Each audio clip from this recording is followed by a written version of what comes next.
Murag nag-crave kog empanada diri nga side guys. Mo nang for today's video, magluto ta og empanada. Pero since dili man ako kaya magluto, kay daghan kayo nag-process o dili gid sayon magbuhat og empanada guys, kay naa pa na siya dough. So ang sister nako ang galuto. We will be making tuna empanada with vegetables. Bali akong gibuhat, nagtabang lang kog slice sa mga utan. Of course, slice nimo na siya ginagmay. Kaya ang iyang panakot, garlic and onion. Igisa lang nimo ang tuna and vegetables para mahimong feeling sa imong empanada. Of course, butangan nimo ng pampalasa para lami. Like pepper, seasoning, salt, garlic powder, onion powder, depende na po yan sa inyo kung unsa inyong gusto. Bali, amo nang gibutangan og cheese para mas lami. So while waiting nga mabugnaw ang atong feeling, buhaton na dayon nato ang dough. Well, wala ko kabalo kung giunsa sa akong sister pagbuhat og dough, guys. Pero pareha na sila recipe sa dough sa bread. Pwede ninyo na ma-search, daghan kayo sa YouTube. By the way, guys, daghan pud ang among giluto ani. Dili lang ni siya para sa pagkaon. Amo pud ni siyang ibaligya para mabalik ang akong gasto o para pud makaginansya ko. O di ba, diskarte ba? So after manid sa akong sister ang dough, gilingin-lingin na dayon niya guys, kay para ready na dayon magbutang og filling. So since nabugnaw na ang among filling, amo na dayon siyang isulod sa among dough. Bali katong gilingin-lingin niya, giflatten lang niya, dayon gibutangan dayon og filling. Mga isa ka kutsara lang na siya. Gibutangan niya og cheese para mas lami, and then gi-close. Sa pag-close sa empanada guys, kung dili mo kabalo mag-close ana, pwede mo maggamit og tinidor para sealed siya. And then mag-brush lang ka og itlog sa babaw niya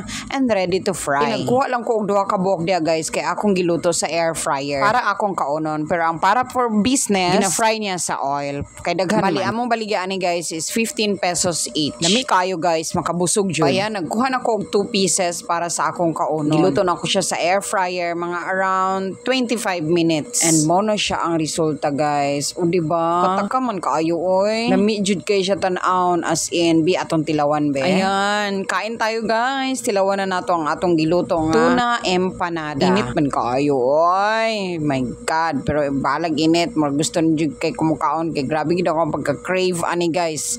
Dugay-dugay na jud ko wala nakakaon og empanada as in. This is one of my favorites man good guys. Nakatilaw na ba mo og tuna empanada or any empanada basta empanada? Diba super lami? Makabusog man gud siya. So mo na ni siya akong gi-dinner guys. Wala na ako nagkaon og rice. Mo na ni siya akong nahurot duha ka buok and I'm already full. Solve na ko. So ayan, the rest ginaprito na sa akong sister para pambaligya which is 15 pesos each. Dili na jud kalugi ana guys, kay na siya cheese, na ay tuna and the veggies. Lami pagid kayog timpla, wala jud gitipili mo magmahay. Palit na.